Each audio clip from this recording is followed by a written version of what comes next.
It's a pleasure to have on the podcast with me today. Oh, one more thing. Let me make sure I'm pronouncing your name correctly. Mhm. Angelo Campus? Yep, just like Oh, a school. okay, great.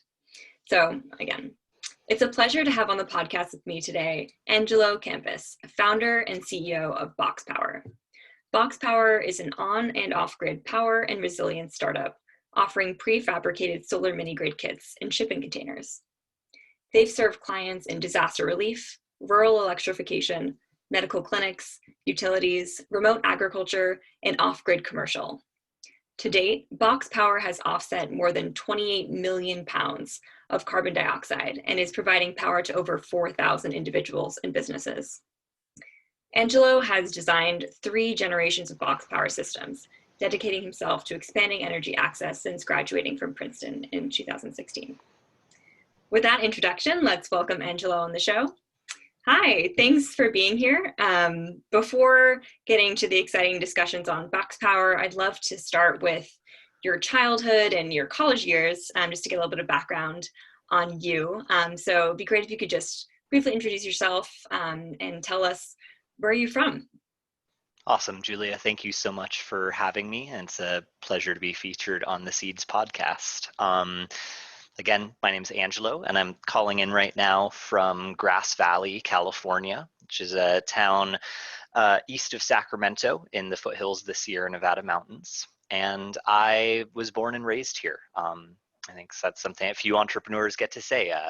Our headquarters are located here in Grass Valley, and this was really where I got my introduction to solar and battery technology and started me on the path that led to me to where I am today.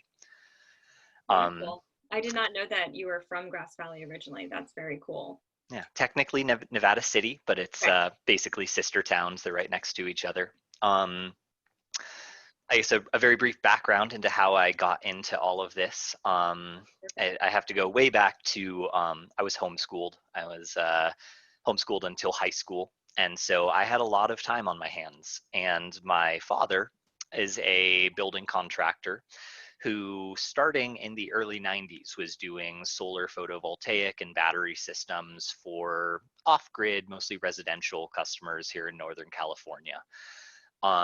Thanks to his scrapyard of leftover materials and my mother's 7th birthday gift to me, which was a soldering iron, I got started on trying to build microgrids pretty early. I was fascinated with electricity. I was fascinated with solar and battery technology, and I have the scars on my hands to prove it.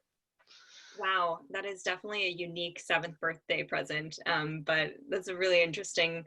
It makes sense that you got started so early, and that's how you are an expert at such a young age. So very cool. Yeah, I'd love if you could elaborate a little bit more, on where your passion for renewable energy came from, like beyond your childhood, learning with your father into your college years. I know you were part of a program at Princeton that was kind of the inspiration perhaps for BoxPower. I'd love if you could describe that project a little bit. Absolutely. So the technology I was introduced to early, but the key issue was also introduced somewhat early to me by a science professor that I had. So as a homeschooled kid, my mom was enrolling me in community and college science classes starting in, 3rd or 4th grade.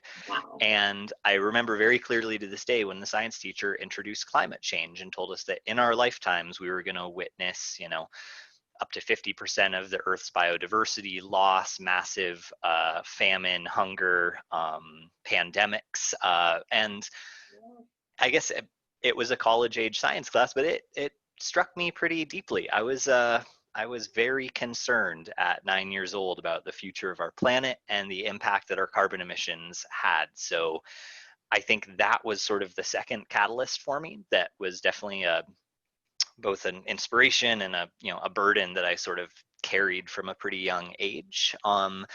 Fast forward, I went to high school and then applied to Princeton. I got in there on a full need-based financial aid scholarship. My original plan had been to go to community college, and UC Berkeley was my dream, but financially it made more sense to move across the country to New Jersey to a private school. Go figure. That doesn't make any sense to me. But it ended up being a incredibly important decision for me because my freshman year at Princeton, I met a group of professors. There was a mechanical engineer, a civil engineer, and an architect who had received a grant from the National Science Foundation to develop or to investigate rather, the feasibility of using renewable energy sources as an alternative to generators. This was in 2011, and it was right after the 2010 Haiti earthquake, which, if you don't know, decimated Haiti's infrastructure. To this day has not fully recovered in terms of electricity access and public infrastructure, and resulted in hundreds of thousands of deaths. Now, the interesting thing is most of those deaths weren't caused by the immediate shaking of the earthquake. Most of them happened in the months and years following the earthquake due to, among other things, a lack of electricity, inability to refrigerate vaccines, medication, no water filtration or potable water access were, I believe, malaria and cholera were two of the leading causes of deaths after that earthquake, directly attributed to a lack of accessible power, specifically because all of the disaster relief organizations brought in generators. So many generators that there was then a fuel shortage across the entire country and an inability to bring in more fuel. And so those generators became very expensive paperweights sitting around in the medical response camps and the relief centers that had been set up. And so two of the professors worked with Engineers Without Borders and actually spent some time in Haiti and came back to Princeton with the mission of, we need to find a renewable, less fuel intensive alternative to generators for emergency and off-grid power. And that was really the catalyst that became BoxPower. Were the generators mostly diesel powered? Diesel globally is the most common generator fuel. Gasoline, petrol, and propane are more common in different areas, but generally diesel is selected as the sort of status quo for off-grid prime power for a couple of reasons. Diesel has the longest shelf life of any fuel compared to gasoline. It can also be easily transported, in a 5-gallon bucket if you need to, relative to propane or natural gas. And finally, diesel engines are known for being the lowest maintenance relative to gasoline or propane, and that's because of the lubricating nature of diesel itself. Mm-hmm. Oh, interesting. Yeah, I usually hear of diesel-powered generators, and I was curious if that was the case in Haiti. Yeah, thank you for explaining about that program, and I can definitely see how impactful it was on you. Before getting more into the technology on the solutions you're working on with the box model, I'd like to, while we're still in the college years, hear about your independent major that you crafted yourself, combining engineering, architecture, anthropology. I myself studied anthropology and environmental science, so I was very interested to hear about that you created. Yeah, so I enrolled in Princeton as an electrical engineer. I switched around quite a few times. I spent a little bit of time in the geoscience department studying climatology, particularly looking at paleoclimatology, which is sort of the historic comparison of previous climate events to the current one. That made me really existentially depressed. It was like too much time looking at a problem and not enough time trying to address it. But nonetheless gave me, I felt like, a very rooted science and fact-based perspective of what is happening to our climate, and definitely reinforce that. From there, I switched back into civil engineering. Now, civil engineering, I think, is the best analog for what I do on a day-to-day basis, designing infrastructure systems, project managing, energy modeling. These are all day-to-day skills that I use. But at the end of my junior year, I had been working in this research lab for, at that point, it was my 4th year. I was at Princeton for 5 years. And that year, the research lab came to a sort of conclusion. We'd used up all the grant funding, published some papers, done 3 pilot deployments in various areas, and the project was sort of wrapping up. And I was the one from that project who was not ready to let it go and move on to the next thing. And so I began the very early stages of considering commercializing. At that point, I'd never taken a business class, I'd never taken an entrepreneurship class, and I knew very little about what it would take to start a business from a conceptual technology.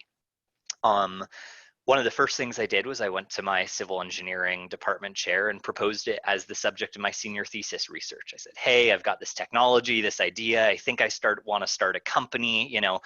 Can I focus on this? Princeton puts a huge emphasis on independent research. And so it's actually a 2-year thesis. You start at your junior year and goes through your senior year. And the civil engineering department said, absolutely not. That's applied science. That's not engineering. There's no theoretical principles here. Absolutely not. You need to go and work in a lab and find a professor and do some real engineering. And sorry, Princeton Civil Engineering Department, got to throw you under the bus there. I dropped out of the civil engineering department. I had just taken an anthropology class on social entrepreneurship and the potential for socially impactful businesses to drive both social and environmental change. That was taught by the chair of the anthropology department. I went to her with this just like, I don't know what I'm doing. I know what I want to do, but I don't know how to do it. I have so many questions. Is technology really the way to solve these issues? Like, what's the role of human behavior? How do we motivate people to do this? And she was like, come in. We can help you here. And so I ended up creating an independent major that was very heavily rooted in civil engineering, but brought in aspects of both social entrepreneurship and anthropology. My thesis ended up being a bit of an ethnography of energy access on Native American lands. She guided me towards, no, technology by itself isn't the solution. You have to understand people. You have to understand their motivating factors, their behaviors, their culture, and their background, and how does it relate to energy access, and how does it relate to sustainability and carbon. And so my independent major ended up being called technological development, and it was a social and environmental perspective on technological entrepreneurship, to throw a bunch of buzzwords all together. Oh yeah, love it. Throw them all together. Nice. That's really great that you were able to find that solution to actually create the path to what you knew you wanted to do anyways. Yeah. Wonderful. All right, so from there, BoxPower was created in some. I'd love to hear, before going into the actual process of how, from your college years, this transformed into you creating this company, just high level, what is the problem that you are solving with your company? Yeah. We are solving the problem of small-scale renewable microgrids for both off-grid and grid-connected resiliency customers. There's a big hole in the marketplace. There's a lot of solutions for small-scale residential. You have your Tesla Powerwalls, your Sunrun, your sort of turnkey residential systems. And then on the far other end of the spectrum, you have plenty of large companies, GE, Siemens, Schneider, developing community and what they call campus scale microgrids, which are your universities, your municipalities, multi-megawatt systems. There is very little available in between for your small scale commercial, neighborhood level, small community. And that's the hole that we're filling. And our goal is to make those systems as affordable and accessible as either generators or utility power, which have historically been the two alternatives. So our thesis is that by terming what has historically been a very complex process involving energy consultants, developers, OEM manufacturers, installers, separate maintenance and operation providers, into a simple, standardized turnkey product, similarly to what Tesla and the Powerwall has done for small-scale commercial, we can increase the accessibility and decrease the cost of small-scale microgrids for rural energy consumers. Great. I'd love to there's a lot to unpack there, but I'd first love to dive into the turnkey standardization, prefabricated, containerized, like whatever word you choose to use, why this particular business model works so much better than others, and also why others hadn't considered this option of the prefabricated solutions. Yeah. So I'd say there's two key elements there. And they both have to do with project soft costs. So a soft cost is anything that isn't the hardware. It's your engineering time, it's your permitting, it is your on-site installation labor, it is all of the things that aren't, you look at the cost of a microgrid, you've got solar panels, batteries, inverters, a generator. The proportion of soft costs for small scale microgrids has historically been an order of magnitude higher than large scale multi-megawatt projects. And that is to say that the engineering time, the installation, and the permitting process isn't that much simpler for small scale systems than large scale. So while on a large scale system, you might look at soft costs of 10 to 20% for a multi-megawatt microgrid system. If you're looking at a 50 kilowatt system, those soft costs could be 40 to 60% of your project cost, which has then made them financially unviable. So the two areas that we are disrupting that, one of them is on the actual physical on-site labor. And this has to do with, we specialize in rural projects. And the more rural they are, the more cost competitive they are, or the more cost competitive we are in our solution. By prefabricating everything in our warehouse, so inside the shipping container, you have a pre-wired battery bank connected to a bidirectional inverter system, a site controller, which is sort of the logic controller for the site, potentially a backup generator, depending on the application. All of that is pre-wired, can be set off of a truck and commissioned almost immediately. For the solar array, we then have turnkey, we sort of jokingly call ourselves the IKEA of microgrids. We do pre-cut, pre-drilled, color-coded, ready-to-assemble solar arrays that can be mounted on top of the container, as well as we're now also doing rooftop, ground mount, and carport solar arrays as well. But all based on the same principle of getting as much of the work done in a controlled factory setting so that the time spent on site is greatly reduced. So an example of this, I'll use one of the three projects that we've done in rural Northwest Alaska in the indigenous communities of Buckland and Deering. We've installed 50 kilowatt microgrid systems there. The equivalent alternative for a custom built system would involve a crew of 6 to 8 people being there for anywhere from 2 to 4 weeks, depending on the system. Our solution was shipped in, delivered on a barge.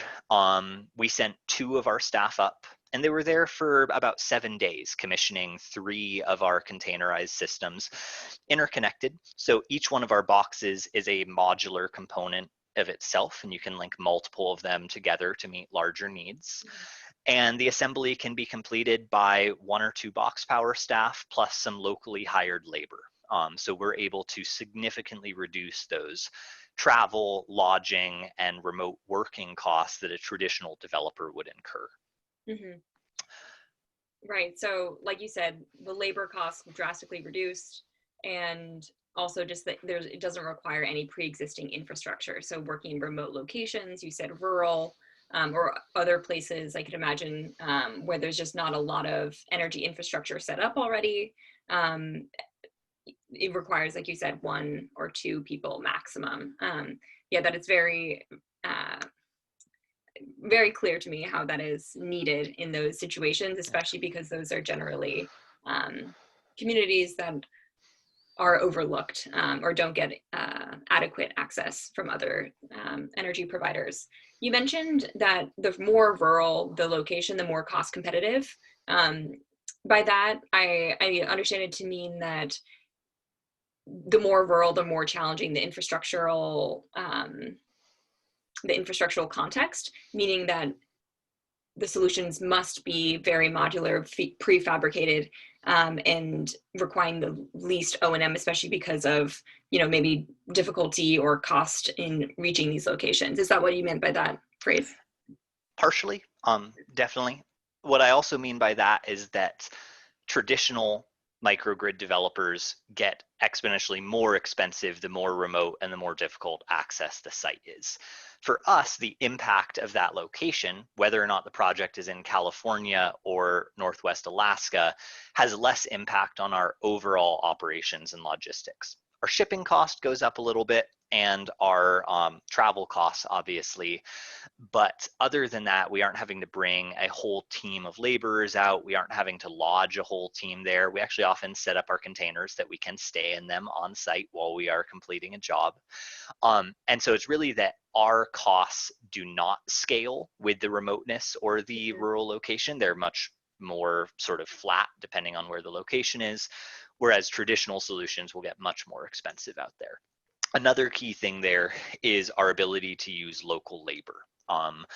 Most microgrid developers will insist on bringing in their whole crew because they're trained, their experience, liability. By creating an IKEA set approach to a microgrid, we're able to train and use local laborers. Almost all of our projects involve a local workforce development element where we train. It can be local community volunteers, it can be a local construction company or a municipal works crew in the event of the communities in rural Alaska.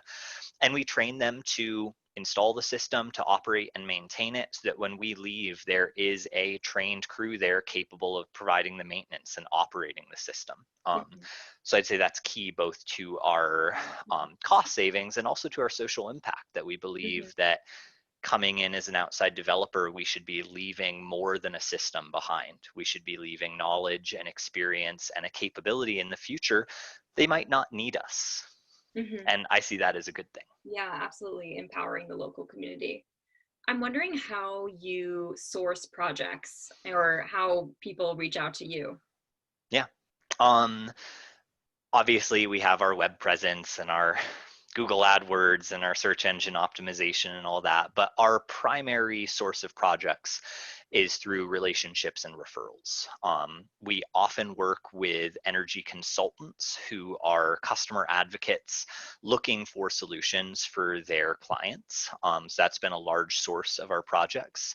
We also work through channel partners. So an example of that is we work with the nonprofit medical support nonprofit Direct Relief. They are a global player, multi-billion-dollar a year budget supporting medical clinics around the world. And we work directly with them. They identify medical clinics with critical needs of energy or resilience, and they bring us in sometimes as a consultant, sometimes as a project developer to provide solutions to those. And so I'd say most of our projects come through through the relationships from other projects that we've done. Would you be able to provide some examples or case studies just to get a sense of the capacity of these microgrid solutions or like on or off grid solutions? Yeah. So we've done a wide range of system sizes. Our smallest containerized turnkey system is a 5 kilowatt system, which you could equate roughly to a small house or cabin's energy loads. And systems like that start at about $25,000 unsubsidized. There's often things like the investment tax credit or other incentive programs that can cover a portion of that, but the flat MSRP. All the way up to our largest system we've done is 260 kilowatts, and that is powering a 44,000 square foot primary and urgent care health facility in Ukiah, California. And so a wide range, and like I said, we are able to link our systems together. So particularly for larger projects, you'll see multiple containers as well as a traditional roof, ground, or carport mount solar array providing that auxiliary power. That brings me to my sort of second. The first is our totally standardized prefabricated systems and the cost savings that come from that. Oh, I think you just went on mute. Sorry about that. All good. Our second is our theory about treating every project like a product. We do a lot of custom work. We do a lot of custom system design. We're still encountering customers and projects that have something unique about them, a unique energy load profile, a unique resource. And we're willing to take on those type of custom projects, but we don't think of them as a project. We think of them as an opportunity to develop a new product. And so from a company culture, every time we engineer something, we're not engineering it just for that project. We're engineering it to add it to our repertoire as another standardized pre-engineered system. Because of that, the diversity and size of our systems has grown a lot and will continue to do so. But it really comes from a principle of replication, of standardizing process. And more so than just building standard products, we build a standard platform that can be adjusted with modular battery and inverter components to be adjusted for a range of different customer sizes. Right. The modularity piece is definitely a key advantage just from the reading that I've done about you guys in terms of, not only being able to serve a variety of customers, but you could start small in one community, just powering 1 or 2 houses and then add more containers, right? And then be able to power the entire school or a couple government municipal buildings as well. So it gives that flexibility. The other point on flexibility is the diverse advantages that having backup power and microgrid or off-grid power serves, not only for natural disaster relief, but also just general resiliency. I'm wondering if you could just briefly describe some of the diverse benefits that these solutions bring to diverse communities, and if you could touch on both completely off-grid solutions as well as the on-grid but backup power solutions. Absolutely. And it's very interesting because my understanding of this issue has grown a lot over the last couple of years, and frankly, my perspective has changed. I'd love to hear. I couldn't have imagined the types of projects we would be doing today 4 years ago when we started, and so I'll try and walk you through what that learning process has been. We started as a purely off-grid generator replacement, so we were designing systems that could be a plug and play replacement for diesel generators in the 0 to 100 kilowatt range, and we were focusing on areas where there was no other grid electricity. So that included post-disaster. We were in Haiti, Bermuda, Puerto Rico, the Bahamas after hurricanes and earthquakes. That included remote Alaskan indigenous communities, as well as places like the Pine Ridge Reservation and the Navajo Nation that have the largest off-grid populations in the US. And that is still a priority of ours. It's still something that we're continually working on and doing projects in those areas. But a key learning came from our natural disaster work. And that was the fact that once a disaster has happened, you're too late. It is so difficult to bring solutions in to a post-disaster zone. You can do it. We've done it. We went into Puerto Rico after Hurricane Maria, but to have a meaningful response on a scale large enough to truly provide the life-saving benefits needed for medical clinics and community centers after those disasters, you have to be there first. And so that's really when our perspective changed from disaster response to resiliency, and the idea that these systems should be put in place before disasters happen. Medical clinics should have resiliency systems. Every community should have a resiliency hub, a community center with a microgrid where people can come in the wake of a disaster. And it's already there, and you don't have to deal with the logistics of bringing it in.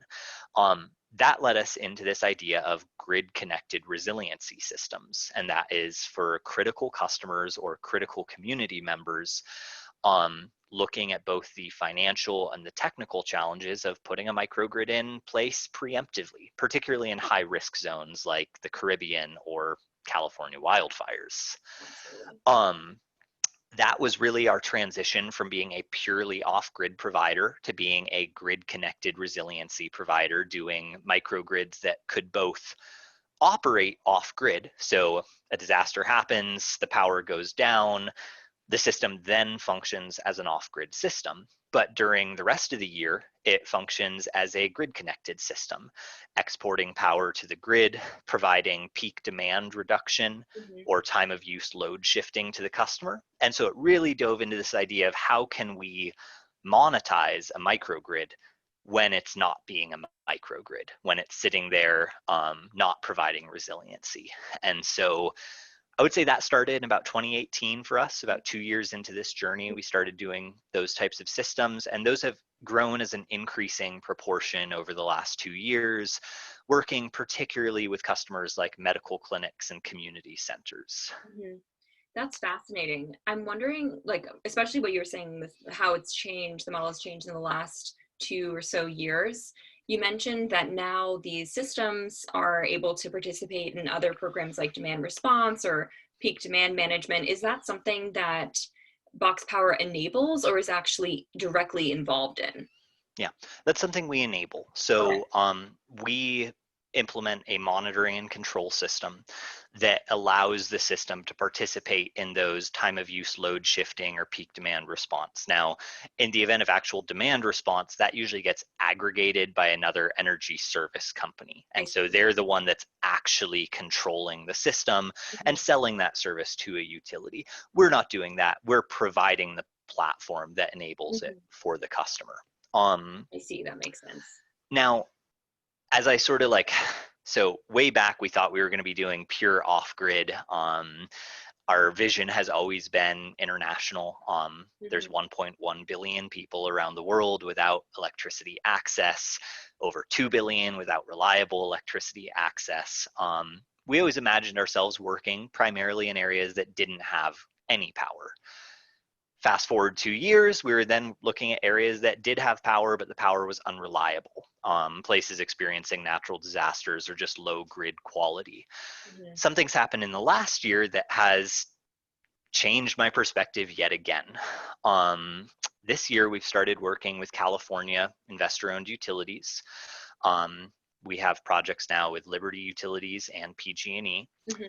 doing grid replacement, Oh, which is a fascinating concept that I tell me didn't more. expect. If you've been reading the news in the last 2 years, PG&E has killed a couple hundred people and burned, at this point, millions of acres of forest due to wildfires sparked by lines. These are usually lines that are in remote areas, highly forested, potentially old, potentially poorly maintained, or just aging, that are a high risk of actually starting wildfires. So originally we looked at disasters as something that happened to the grid. Now we look at disasters as something that can be caused by the grid. Mhm. Um, Jumping around, the whole history lesson is that the Rural Electrification Act back in the 1920s mandated that every household gets electricity. And it was a trade with the utilities that we will give you a regulated monopoly, a district where you will not have any competition, in exchange for the commitment that you will provide power to every single person. This resulted in the construction of electrical grid that was never financially viable. It is not financially viable to build a 10-mile line out to a house in the middle of nowhere. You will never recoup the money from that house's electricity expenditures to pay for that line or to maintain that line. Right. But the utilities were mandated to do it. Fast forward 100 years, and lo and behold, that model's not working very well. We're spending so much money maintaining these rural lines, trying to make them fire safe, that it's not feasible. We're experiencing PG&E, one of the largest utilities in the country, filing bankruptcy over the cost of their wildfire lawsuits and rural line maintenance. Our first project with an investor-owned utility here in California was with Liberty Utilities, Mhm. and is up in the Tahoe National Forest for a remote customer. It's actually a Forest Service research station run by UC Berkeley called the Sage-Hen Forest Research Station. And it is at the end of about a 4.5-mile line, and it's the only customer on that line. Now, that area was identified as a high wildfire threat area, and Liberty Utility was tasked with addressing these wildfire risks. And when they did a sort of analysis on what it would cost to harden that line, it was about $2.5 million to replace some of the poles, install insulated conductor, which is a new thing that utilities are doing in high wildfire threat areas. It's a a power line that has a protective coating over it so that if a branch falls across it, it won't arc and I see. start a fire. And the number that Liberty Utilities came up with was between $2.5 and $3 million to harden that 4.5-mile line. Liberty Utilities had the excellent foresight and awareness to say, maybe this isn't a good idea, and maybe there's other options that we should consider. They released an RFP, contacted us, and this summer we constructed a containerized microgrid system for that Sage-Hen Forest Research Station, capable of powering it 100% off grid. Now, the short-term plan is that they're going to decommission that line 6 months out of the year. Starting June 1st through December 31st, there will be no power. That line will be de-energized, and the research station will be operating entirely off of our microgrid. This is scoped as a 2 to 3 year test phase, at the end of which, assuming that everything performs as expected, they're planning to decommission the line entirely, because if you can power it off grid and avoid those maintenance costs, why would you maintain this $1 million piece of infrastructure when there's a cheaper solution? The financial analysis came out, we're saving Liberty Utilities about $2 million on that site alone. Wow, that's a great example, and really interesting to me, because usually when I think about startups like BoxPower that are creating alternatives to grid, like utility powered grid, central grid solutions, these are usually, in my mind, direct competitors or threats to utilities, which utilities might be, put up defenses as the large incumbents and trying to thwart these new market players. But in this case, the utilities, like Liberty Utilities, actually probably thanking you for saving them so much money. But could you elaborate a little bit more on how do you think utilities perceive BoxPower or other similar organizations? Yeah. Are you a threat or are you an aid? Yeah. So historically, they thought they were just irrelevant. In my first meeting with a PG&E executive, I was telling him about our system. He's like, "Oh, this is very interesting, turnkey." And then he asked, "What size systems do you do?" And I said, "We focus on systems under 500 kilowatts." And he went, "Oh, we don't think about anything under 15 megawatts." Right. Like they just like, "Oh, that's cute." they're like, "Oh, that's interesting. Okay, have a nice day." Historically, utilities have never dealt with small scale generation. A small facility for them is a 15 megawatt natural gas cogeneration facility. That is small. We're talking about systems in the 25 to 250 kilowatt range, which to them is like a piece of static on their radar. So historically, they didn't give us any attention at all, and they certainly didn't think we were a threat, but I don't think they thought we were very useful either. It was really in the wildfire season of 2019, the public safety power shutoffs, when they shut off power to 16 million people, and the resulting lawsuits and fines. Most recently, I saw that I think PG&E was fined a couple $100 million for this year's public safety power shutoffs alone, that they've begun to consider, oh, well, is there another way we could do this? Do we need these lines? And so it really, there was sort of a turning point a year ago where we're now working with Liberty Utilities, PG&E, a number of other utilities, both across the US as well as some in the Caribbean, who are all looking at the same idea of a non-wired alternative, is sort of the catch-all phrase for it. A way of providing power other than a traditional centralized generation and distribution system. And I believe it has huge potential. I believe the economics of it are very attractive relative to the cost of maintaining, upgrading, or replacing remote distribution systems. And so it's been a very exciting development for us, and something that we are working very hard to continue developing right now. What is your vision for the next 5-10 years for, let's say, the US grid system? Yeah. Thinking holistically. Yeah. Again, if you'd asked me 2 years ago, you would get a very different answer. I would have said that we plan to open an office in Nigeria and begin exploring the West African electricity market, which has historically been the largest opportunity for small scale microgrids globally. But PG&E is now saying that they expect for public safety power shutoffs to continue for at least 10 years, shutting off power for millions of customers, small businesses, communities, residences, medical clinics every year. I believe this has created one of the biggest or the biggest microgrid opportunity in history right here in California, and particularly for rural Californians, for low-income Californians, for populations that have traditionally been disadvantaged and already paying more for electricity and getting a lower quality of service. And so I never expected BoxPower to bring me so close to home. I'd always thought that this was going to be a thing that we went out into the world and did. We had 142 hours of outage in Nevada City last year. Less than that this year, but still 70 or 80 hours of outage. And so for the next 2 years, I imagine that we'll be focusing primarily in continuing our work in North America. That includes Alaska, Native American communities, and the Caribbean. But the area where I expect to see the largest growth is in California utilities and California critical facilities, including medical clinics, community centers, and government offices. And that is where the majority of our revenue growth this year and expected over the next few years is coming from. That's very interesting. Actually, one of my questions lined up was to ask, oh, what do you think about the sub-Saharan Africa market? But you answered that question right there. My, alternative question is, what opportunities are there in other states outside of California? Of course, every state is so different. Is it regulated, deregulated? What is the utility setup in that state? Just curious to hear if you're looking into nearby states, California or others. Yeah, so I'll start with the first one.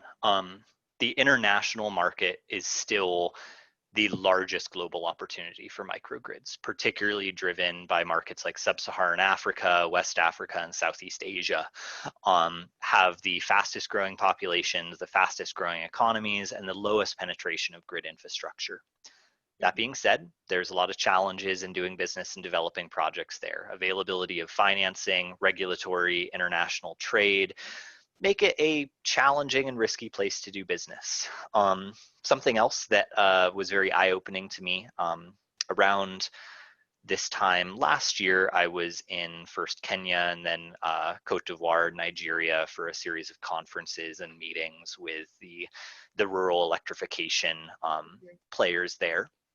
And I was so inspired by the level of entrepreneurship, technological sophistication that was happening locally there, that were grassroots companies started by locals to those regions addressing this issue. And it gave me a big pause, because I went, I'm a privileged guy from California with a company based in the US. What is my role in supporting international electrification? Is building systems in California and shipping them to sub-Saharan Africa truly creating an impact? That's stealing an opportunity from a local entrepreneur. That's to say that I don't know exactly how we will fit into the larger global electrification market. I hope we get there. It's still in many ways where my heart and my passion and the reason I started this company was for that. But I think there's still a lot of learning to be done on what exactly we can contribute to that market. I think one area is that we're now developing a whole suite of software for both designing and operating microgrids. So we're expanding outside of just the hardware and developer. We now have a cool tool called the Energy Audit and System Integration Design Tool, which is designed to tackle the idea or the issue of load uncertainty in microgrid design, that often for off-grid and for critical backup systems, you really don't know what the energy usage is going to be, and therefore it's very difficult to design a system to meet it. So we have a load aggregation software that helps with predicting energy usage based on appliances, economic growth, and human behavior. And the other is what we're calling our modular intelligent energy management system. We received a $1 million grant from the California Energy Commission this year to design and implement and demonstrate a fleet level monitoring and control software. So for fleet operators, that could be a utility, that could be an energy service company, it could be a microgrid developer, how to operate, manage, and maintain fleets of distributed microgrid systems. And so I hope that there's an opportunity for us to share those tools and that learning in a larger global market, in a way that doesn't necessarily compete, but rather augments local entrepreneurs. Mm-hmm. Thank you for sharing more about the software additions to BoxPower's model. I'd love to learn, just hear a little bit more about the two different products that you described, the predicting and then the aggregator and the predicting, and then you can explain it better, but just I'm curious to hear how you differentiate BoxPower's software solutions.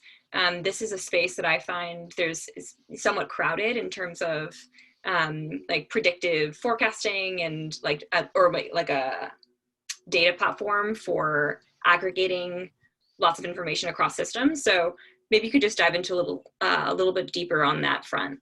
Yeah. So I'll start with the easy tool. It stands for energy audit and system integration.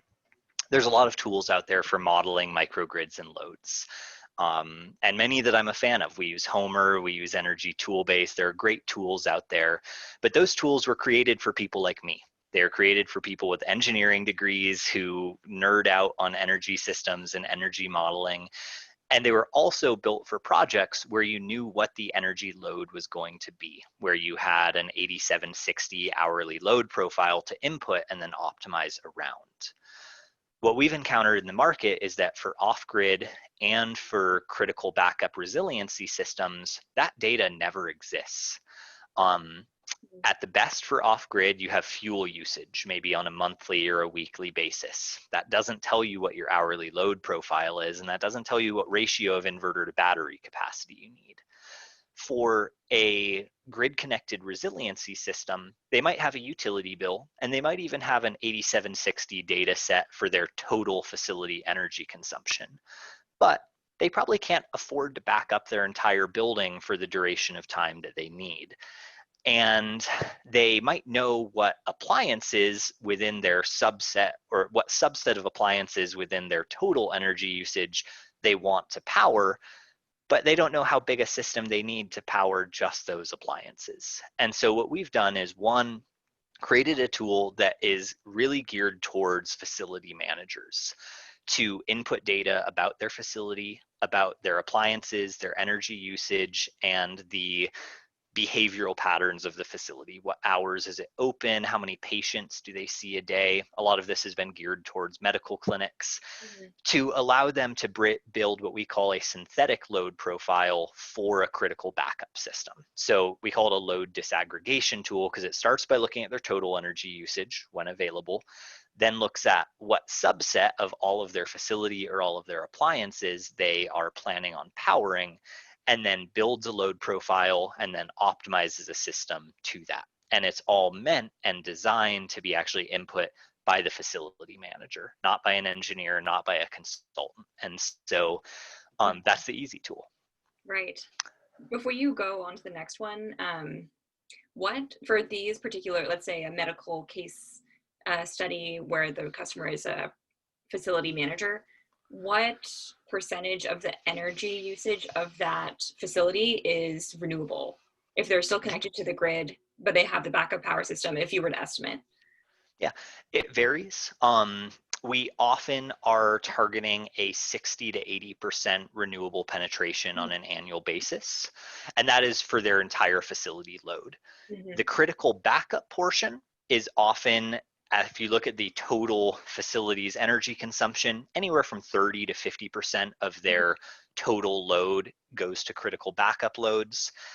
By sizing the solar array to that 60 to 80% of total facility load and the backup battery system to that 30 to 50% of critical loads, you're able to, one, offset the majority of their energy usage and carbon footprint for the whole facility, and also have a system that is oversized enough that in the event of an extended outage or a public safety power shutoff event, they are able to power those backup loads indefinitely and on 100% renewables. I see. And are these solutions still in the containerized form, or are they rooftop? Like, what does it look like? Yeah. There are often containers, though not always. Typically, the battery, inverter, and if it's a truly critical facility like an urgent care or a hospital, often a backup generator to provide that 99.999% reliability. And that is typically containerized. Now, for the solar array portion, there's often a containerized solar array as well as a rooftop, ground mount, or carport to supplement that system. I see.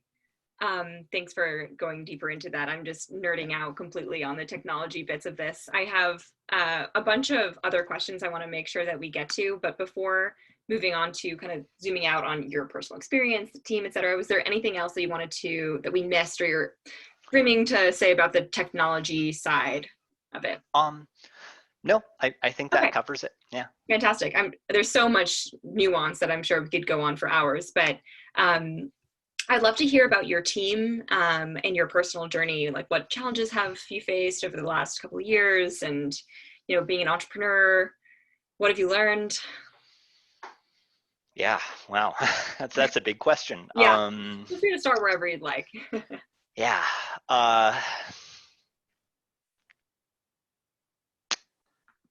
couple of things. One of them is clean tech is hard. And I say that in an endearing way, but I get a question from investors fairly often that both amuses me and sometimes frustrates me. And they say, okay, they're looking at our revenue. Okay, you did 4 million in revenue this year. That's great. Okay, what's your gross margin? Oh, 35%. Oh, is that it?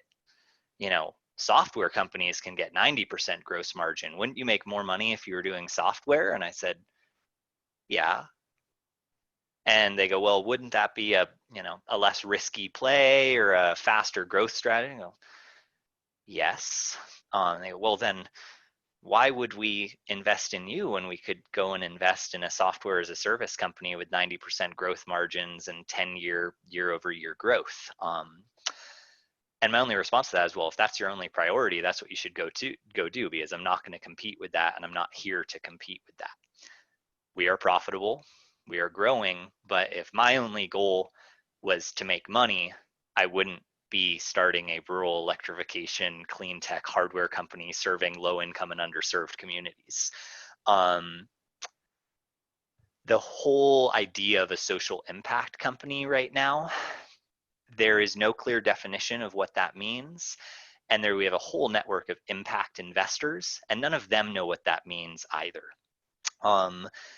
There's a very small number of investors who are truly impact first, who are saying, okay, we want you to be sustainable, we want you to grow, but we're here for the impact. And we've been blessed to meet and be funded by some of those investors. But there's a whole bunch of other investors who want their market rate return, 10x exit potential, classic investment profile, and social impact. And